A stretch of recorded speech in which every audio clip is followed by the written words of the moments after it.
Maybe the pain isn't proof you're breaking down. Maybe it's proof that something holy is breaking through. Sometimes what feels like the shattering of your peace is actually the beginning of a deeper kind of grace. We tend to associate struggle with absence of God, of answers, of comfort. But what if your deepest sorrow was not evidence of God's silence, but a quiet invitation into His most personal work in your soul? What if your tears don't mean you're losing, but you're being found in a new way? That's where we begin, right in the ache. Let's step into the first truth that might change how you carry this season. When it hurts, God is still holding you.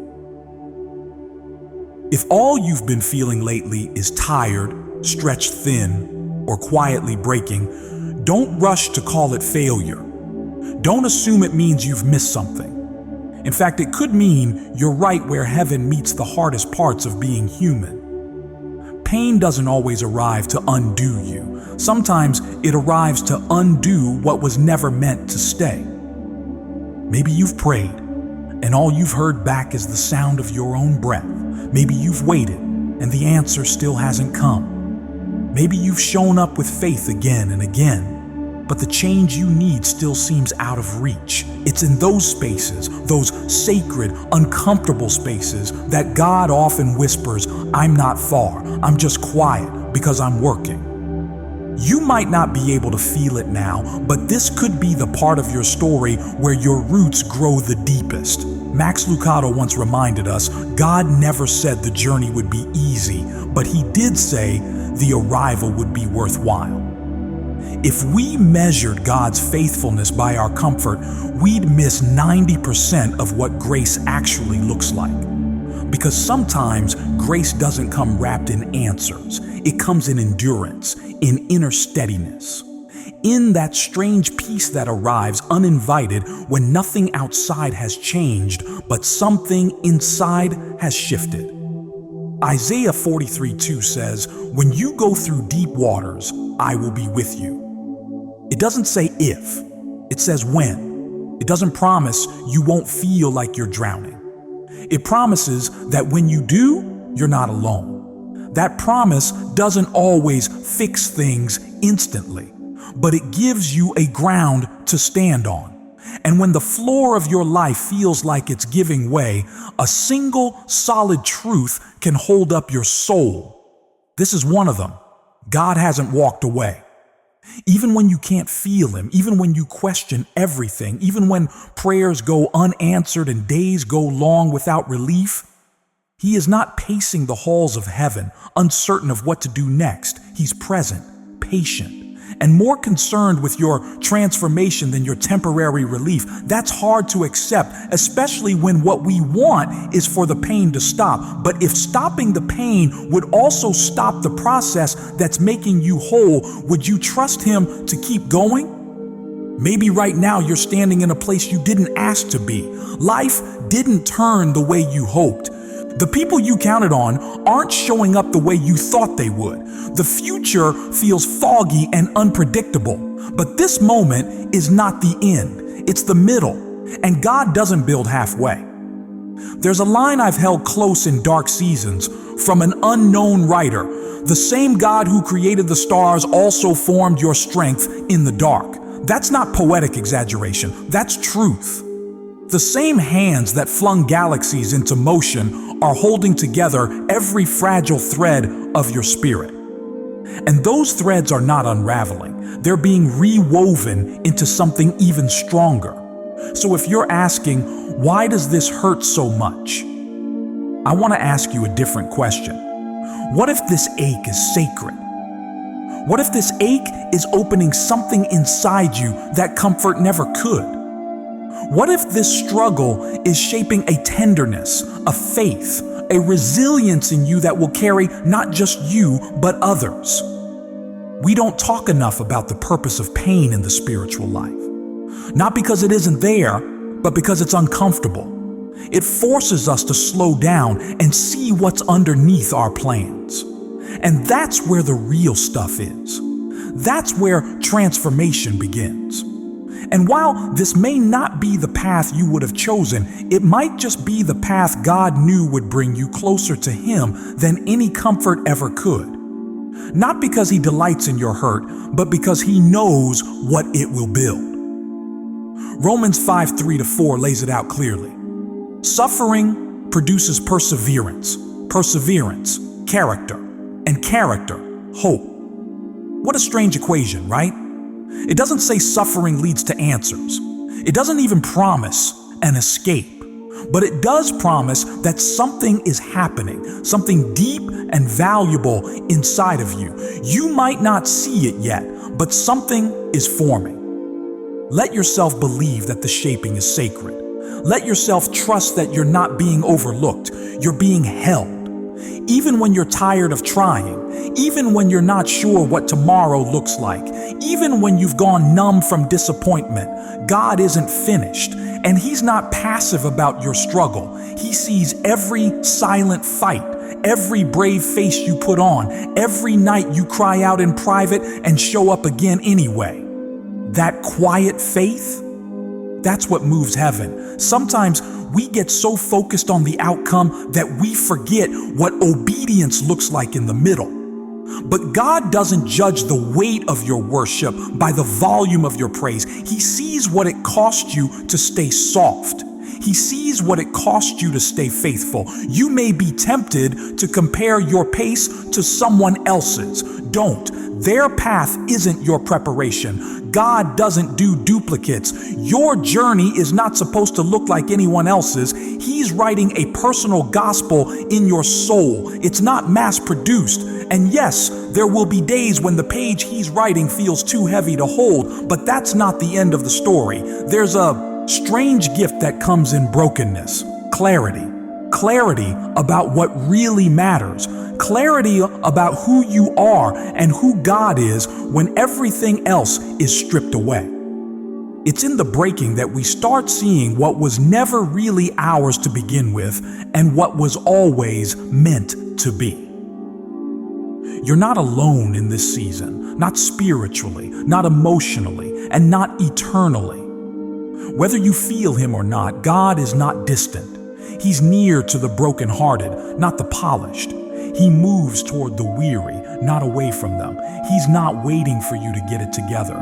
He's walking beside you through the falling apart. And here's the truth. No one tells you when you're in the valley. Being held doesn't always feel like being lifted. Sometimes it just feels like not collapsing. But even that, yes, even that is holy. Don't rush your way through what God is still shaping. Don't call the clay finished while it's still on the wheel. Instead, whisper what you can. Trust what you don't yet see. Let your faith be small if it needs to be. Just let it be real. Because sometimes the smallest prayers carry the loudest echoes in heaven. And if all you can say today is, God, help me hold on, then that's more than enough for Him to move. He's not a God who needs polished performances. He's a Father who responds to heart cries. You are not abandoned. You are not invisible. You are not late to the story God is writing. You are just earlier in the breakthrough than you thought. So breathe. Not because the weight is gone, but because grace has been quietly carrying it with you the whole time. And as you go into the rest of this day, remember this. Your weakness is not a liability. It's a landing place for God's presence. You don't have to fake strength to receive real grace. And you don't have to pretend everything's okay for something good to come out of it. Because even now, in this quiet moment, heaven knows your name and holds your pain. Even now, this struggle may be heaven's softest invitation to come closer. Not because you're being punished, but because you're being trusted with the kind of growth that only comes in fire, and you will not walk through it alone. You're not being punished. You're being prepared.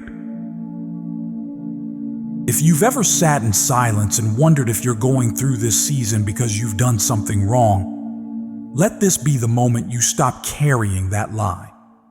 Pain is not proof of God's punishment. Delay is not the same as divine disappointment. And just because it feels like you're stuck doesn't mean you're unwanted. There's a deeper story happening here, and it has more to do with what you're becoming than what you've lost. So many people are quietly battling the belief that if life is hard, God must be angry. If the doors aren't opening, He must be distant. If prayers go unanswered, maybe we've been forgotten. But that's not the voice of the shepherd. That's the echo of fear dressed up as false logic. When Jesus walked the earth, He didn't gravitate toward the ones who had everything figured out. He leaned into the broken places. He chose the weak, the unlikely, the unseen, and He still does. C.S. Lewis once wrote, "Hardships often prepare ordinary people for an extraordinary destiny." The God who formed you from dust doesn't get overwhelmed by your cracks. He's not disappointed in your processing. He doesn't wince when you doubt or fall short. In fact, He's the kind of Father who draws near when others pull away. Not because you've proven yourself, but because He's always been more interested in intimacy than in your performance. And yes, sometimes what we go through feels cruel, especially when we don't understand it. But what if the very thing that feels like a setback is secretly sacred preparation? What if the loss, the pause, the silence is the tool God is using to strengthen the parts of you that comfort would never touch? This isn't about proving your faith, it's about deepening it. God doesn't just call you to survive what you're facing. He uses it to shape you into someone who can carry greater grace, deeper wisdom, and truer compassion. And that kind of shaping doesn't happen in the easy seasons. It's forged in the fire of confusion, in the late nights of waiting, in the quiet valleys where no one claps and no one notices. But heaven sees every step. Romans 5:3-4 lays it bare. Suffering produces perseverance, perseverance, character, and character, hope. We often pray for hope without realizing how much God values the process that leads to it. Hope born out of struggle is not fragile. It's not thin or wishful. It's solid. It's rooted. It's earned through the trenches. And when you've walked through the valley and come out the other side, you're not just stronger. You're safer to carry blessings you once would have dropped. That's what preparation does. It teaches your hands how to hold things with care. It teaches your soul how to stand steady when the wind picks up. It's not wasted effort. It's not random hardship. It's design, divine, detailed design. John Piper once said, "God uses broken things to build better things." He's not in the business of tossing out cracked vessels. He restores them. And in restoring them, He doesn't erase the history. They become part of the testimony. That's the beauty of redemption. It doesn't pretend the pain didn't happen. It just refuses to let it have the final word. So if you're in a place right now where you're tempted to interpret the delay as divine disapproval, pause, breathe, look again. You may not be cursed. You may be being carved. Like a sculptor shaping stone, there's a process that takes place before anything beautiful can emerge. From the outside, it looks like chaos, chipping, hammering, rough edges falling to the floor. But the artist isn't destroying the stone. He's releasing the image hidden inside it. That's you. That's what God is doing in your life. Removing what doesn't belong, chiseling away fear, pride, self-reliance, old wounds, old labels, and making room for something more radiant to be revealed. So don't misinterpret the noise of this season. What feels violent might actually be the gentlest work of all. A master shaping his masterpiece, not in front of an audience, but in the quiet studio of grace. Lamentations 3:25 gives us this quiet reminder. The Lord is good to those who wait for Him, to the soul that seeks Him. Waiting is not punishment. It's not exile. It's intimacy. It's God inviting you to learn the rhythms of heaven, slower, deeper, more lasting than anything instant. And yes, that kind of waiting can feel lonely, even torturous. But it's often the hidden room where identity is redefined, strength is rewired, and your heart begins to listen in a new way. If the doors you were hoping for are still closed, maybe it's not because they're wrong, but because you're being made ready to walk through them fully alive, not halfway healed. Maybe you're not denied, you're being deepened. Maybe you're not stuck, you're being sanctified. And maybe this whole time, what felt like silence was really the sound of heaven softening your soul for something greater. Let's not forget, Jesus spent 30 years in quiet preparation before he stepped into 3 years of public ministry, 30 years of being unseen, ordinary, faithful. And still, the Father said of him, "This is my beloved Son, in whom I am well pleased." That was before the miracles, before the crowds, before the sermons, which means this: God's delight in you isn't postponed until you get it all together. It's present, even here, even now. If you feel like your life is on pause, that doesn't mean it's off purpose. Preparation seasons don't look like acceleration. They feel slow, uneventful, quiet, but they're never empty. Some of the greatest growth happens underground, roots stretching deeper while no one sees a single leaf. That kind of unseen work is what sustains the bloom when it finally comes. God doesn't just want you to grow fast, He wants you to grow stable. So when the blessing arrives, you don't lose yourself in it. There's something sacred about not getting what you want right away. It causes you to search your motives. It clarifies your desires. It reshapes your prayers. And in that process, you realize sometimes what you wanted at first was too small for what God planned to give.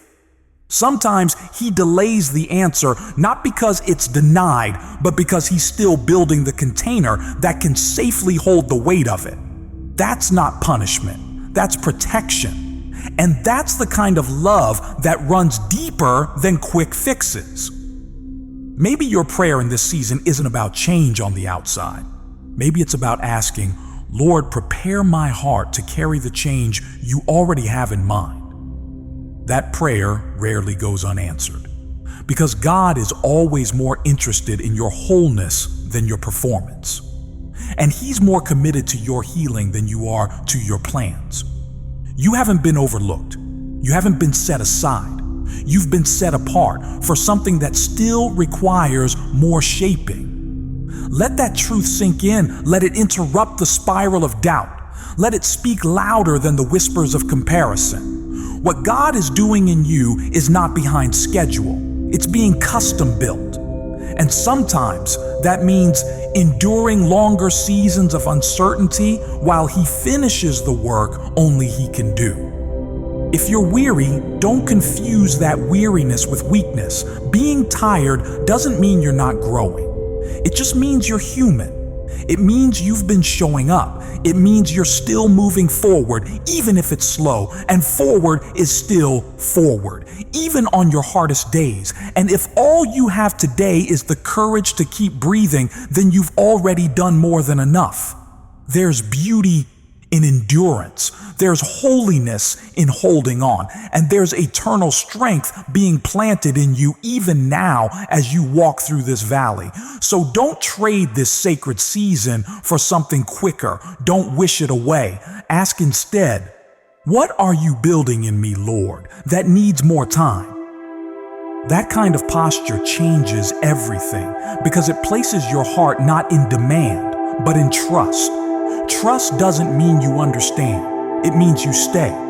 It means you keep your heart open while the answers remain hidden. It means you allow grace to keep pouring even when it doesn't take the pain away. The God who knows every hair on your head also knows every bruise on your heart. He has not wasted a single drop of your ache. Every delay is accounted for. Every unanswered prayer is being cradled with care. And every struggle is being woven into a tapestry you'll only see clearly once you're through it. But for now, all you need to know is this. You're not being punished. You're being prepared. Prepared for a future that holds more than survival. Prepared for purpose that reaches beyond comfort. Prepared for a calling that would have crushed the old version of you. Let that kind of hope hold you steady. Let that kind of love remind you it's okay to not have arrived yet. Because the journey isn't about being impressive. It's about being transformed. And you are being transformed even now in quiet, sacred, unseen ways. Hold on. He's not done. Delay doesn't mean denial. It means depth. The moment things start slowing down, the moment answers don't come, the moment you feel like heaven has gone quiet, something inside starts to ache in a way that words can't always reach. That quiet space between prayer and response, between hoping and receiving, can feel like an invisible weight you carry in your chest. And if you've been waiting for something to shift, healing, direction, breakthrough, clarity, it's easy to start wondering whether the delay means denial. But what if it doesn't? What if the pause isn't punishment and the waiting isn't wasted? What if this stretch of silence is doing something deeper than an instant yes ever could? There's a kind of depth that only develops when things don't happen on your timeline, when you're forced to sit in the in-between, when you're not handed the answer, but invited into the process. That's where the soul is stretched. That's where trust becomes more than a word, it becomes a muscle. Maybe you've asked again and again, God, why not now? And what you've heard is nothing. No confirmation, no visible shift, just time passing and prayers hanging in the air like fog. But here's the sacred truth most people never say out loud. Just because something hasn't happened yet doesn't mean God has said no. It might mean He's still preparing the soil. He's still watering roots. He's still building the foundation that nobody sees but heaven. It's hard to be patient when your soul feels restless, hard to trust the unseen when your heart is hungry for certainty. But some of the most beautiful things God does are hidden long before they're revealed. God's timing is never early, never late, but always perfect, someone once said. And that might sound like a comforting slogan until you're actually inside the wait. But in the waiting, if you dare to listen closely, something sacred starts to whisper underneath the noise of impatience. I see what you do not. I'm doing what you can't. Lamentations 3:25 offers this quiet reassurance. The Lord is good to those who wait for Him, to the soul that seeks Him. Waiting is not inactivity. It's not abandonment. In God's hands, waiting is the forge of wisdom, the teacher of trust, the proving ground of grace. So often we think waiting is the space where nothing is happening. But that's not true. In the kingdom of God, waiting is not empty, it's active. God works while we wait. He aligns hearts, He heals hidden wounds, He protects us from what we don't even know would have harmed us had things moved sooner. Sometimes we pray for things that we aren't ready to receive, not because we're flawed, but because we're human. And God, in His mercy, doesn't answer in the way we expect. He answers in the way we need. There's a quiet mercy in delayed prayers, an unseen compassion in divine detours. Not everything we want immediately would be good for us eternally. And while we may never understand the full picture, we can trust the hands that are painting it.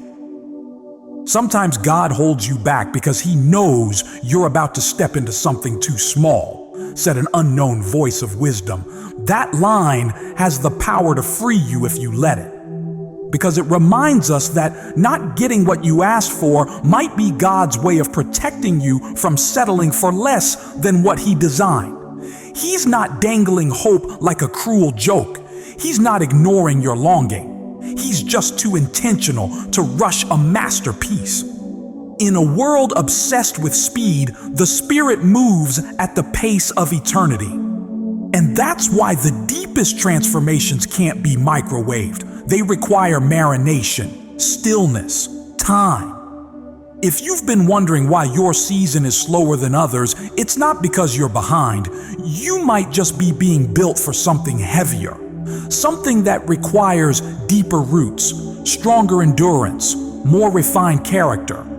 And those things don't grow overnight. Think of a seed in the soil.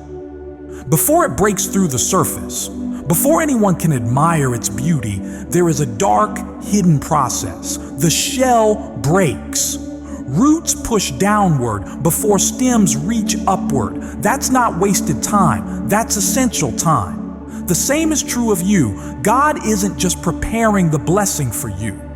He's preparing you for the blessing. If He gave it too soon, you might confuse the gift for the source. You might wrap your identity around the outcome rather than the one who gives it. But when you're asked to wait, you learn to draw from a deeper well. You learn that God isn't just someone who gives good things. He is the good thing. So when the gift finally arrives, you won't idolize it. You'll know how to hold it with open hands. The psalmist once cried out, "How long, O Lord?" And God didn't answer with a timeline. He answered with presence. That's what sustains you when the wait is long, not a countdown, but the comfort of knowing you're not forgotten in the silence. And when everything inside of you wants to rush, that's often the very moment God is teaching you how to rest. Not a passive rest, not resignation, but that soul deep surrender that says, "You know what I don't, Lord, and I'll trust what you allow." Sometimes we need to unlearn the idea that faster means better. Faster isn't always deeper. Faster isn't always safer. Faster isn't always wiser. And in the spiritual life, fast can be shallow, but slow lets things take root. Slow allows grace to reach the hidden corners. Slow gives room for God to show you He's not just writing a happy ending, He's walking with you through every middle chapter, too. If you're tempted to interpret the delay as divine absence, don't. Interpret it as divine attention. You're not being ignored, you're being invested in. God is not absent in the wait. He's actively present, watching over every detail with care. And sometimes the greatest act of love is not giving you what you want now, but giving it later, when it can bless you without breaking you. Jeremiah 29:11 still holds true, even in this moment. "For I know the plans I have for you, says the Lord, plans to prosper you and not to harm you, plans to give you a future and a hope."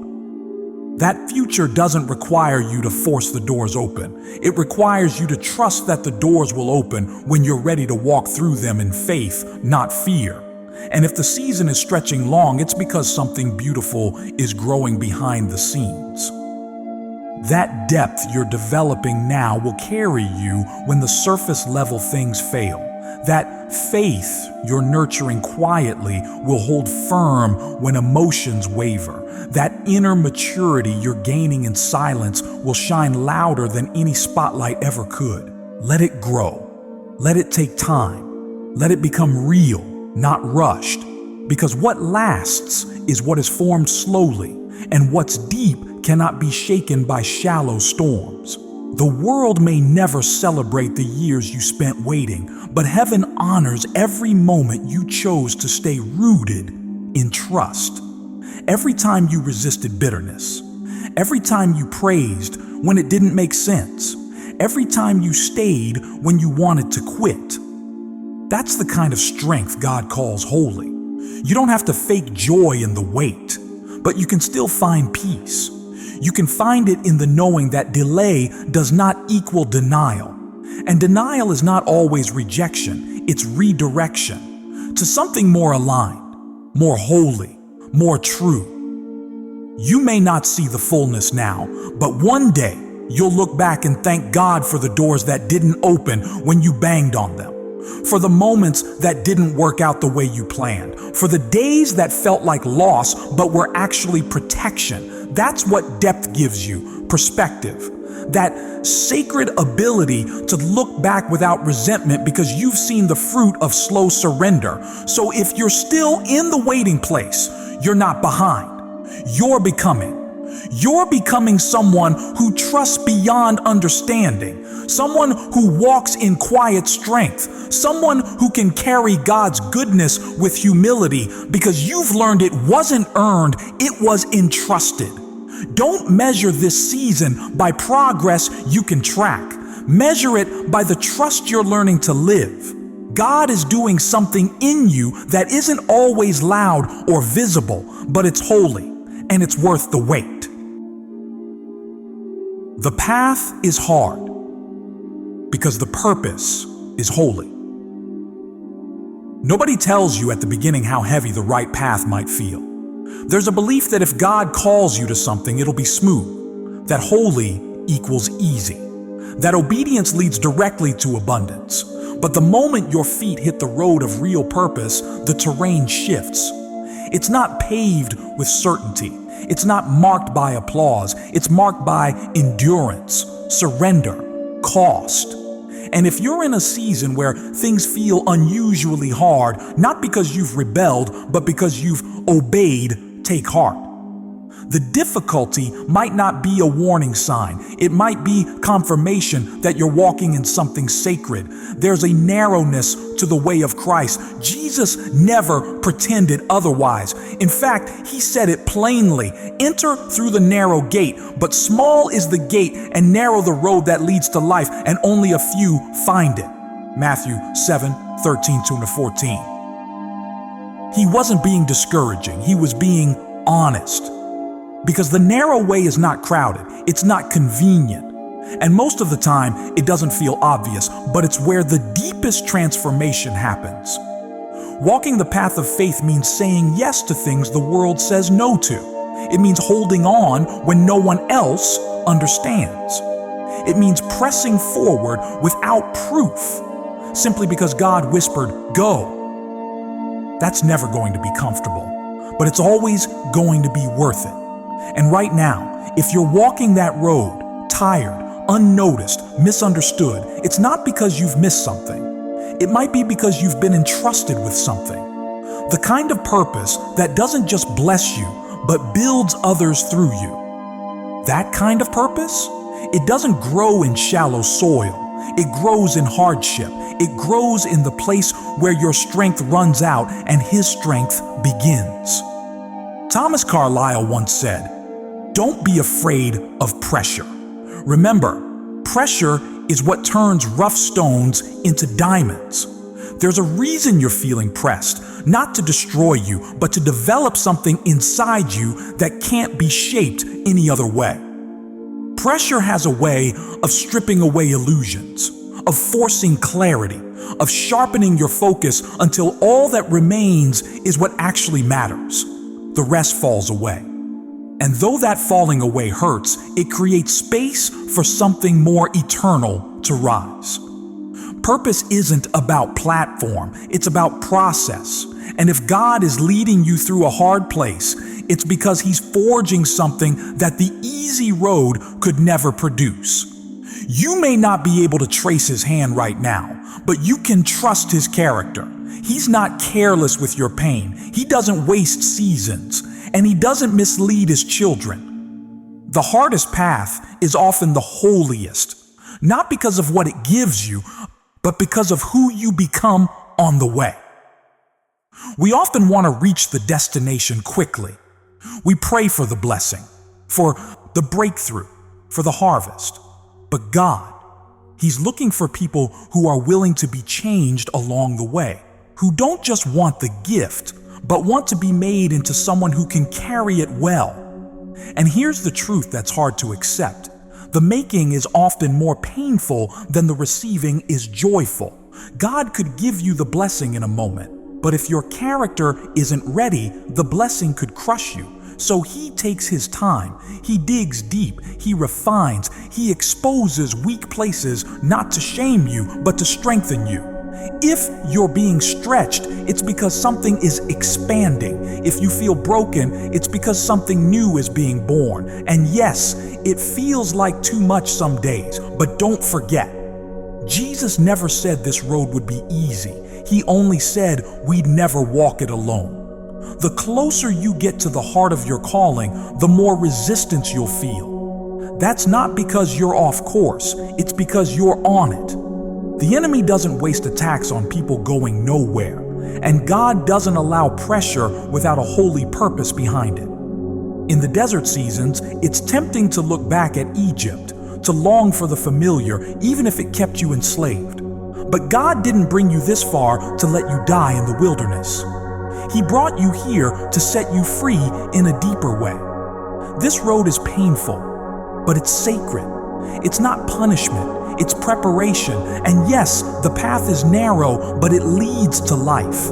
The story of your life isn't being written in comfort, it's being carved in courage, in those daily choices to keep going, to stay soft, to refuse bitterness, to trust when you can't see. That's holy ground. You are not here by accident. You were not called to easy. You were called to eternity, and eternity requires endurance.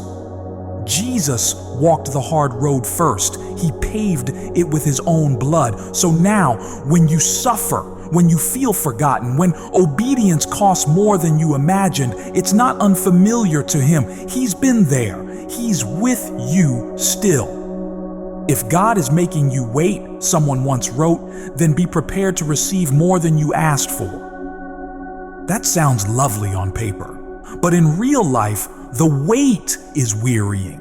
It tests every assumption, every plan, every hidden fear, and that's exactly why it's effective. Because what's left after the testing? It's the real you, the one who knows what it's like to follow God without fanfare, the one who keeps walking even when no one claps, the one who has wrestled in silence, cried out in pain, and still said, "Lord, I'm not leaving." That's the kind of faith hell can't shake. The world will tell you to avoid the hard road, to choose what's efficient, popular, easy. But Jesus said to follow him. And that road, well, it comes with a cross, but it also comes with resurrection. This season may feel like death to dreams, to relationships, to expectations, but nothing that dies in Christ stays buried forever. God is in the business of resurrection, and the ground that looks barren now may be the very soil where your greatest growth is taking place. So don't despise the difficulty. Don't run from the refining. Let it shape you. Let it strip away what was only ever temporary. Let it reveal what can't be burned away, your true identity, your God-given calling, your eternal worth. You are not being hardened. You are being made holy. And holiness always involves surrender, not once, but daily. It looks like choosing humility when pride would be easier.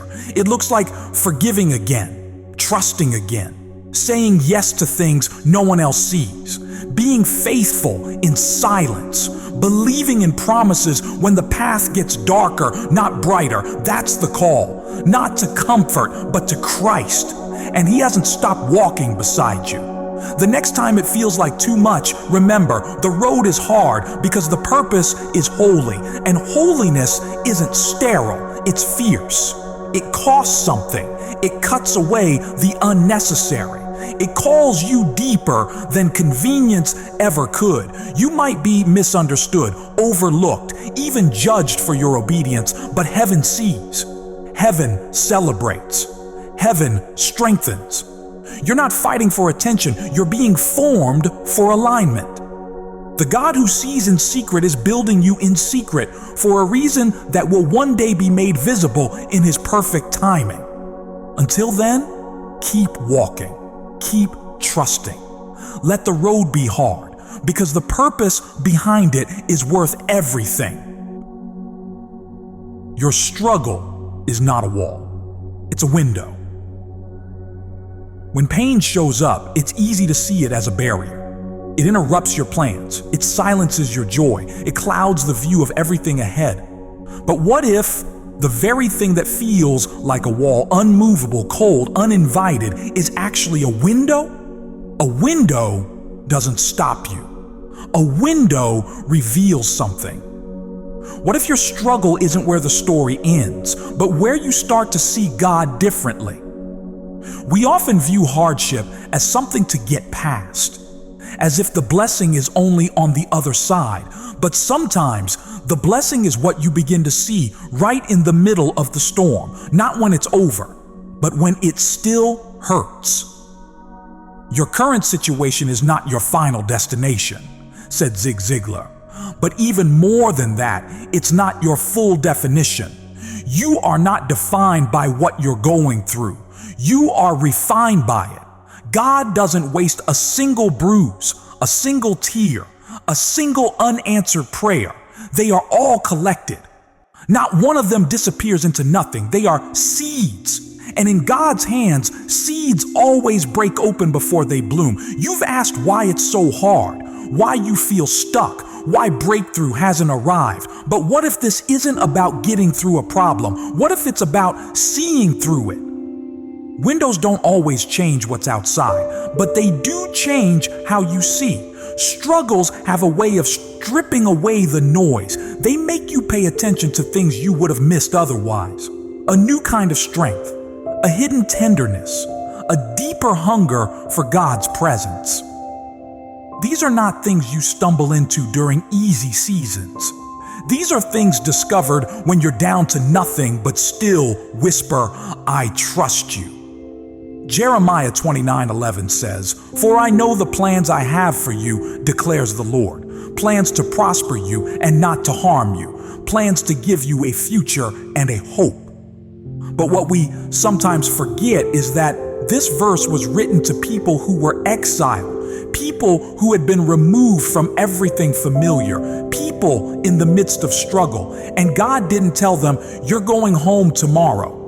He told them, "I have plans, even here, even now." That's what windows do. They help you see even when you're not out of the difficulty yet, even when you're still carrying what feels too heavy. God sometimes removes things to make space for what will bless you more, says an anonymous quote, but its truth rings out when your hands feel empty. When what you were holding slips through your fingers, it doesn't mean God left. It might mean He's making room. Not because He wants you to be deprived, but because He wants you to be ready. Struggle opens the soul. It softens the walls around your heart.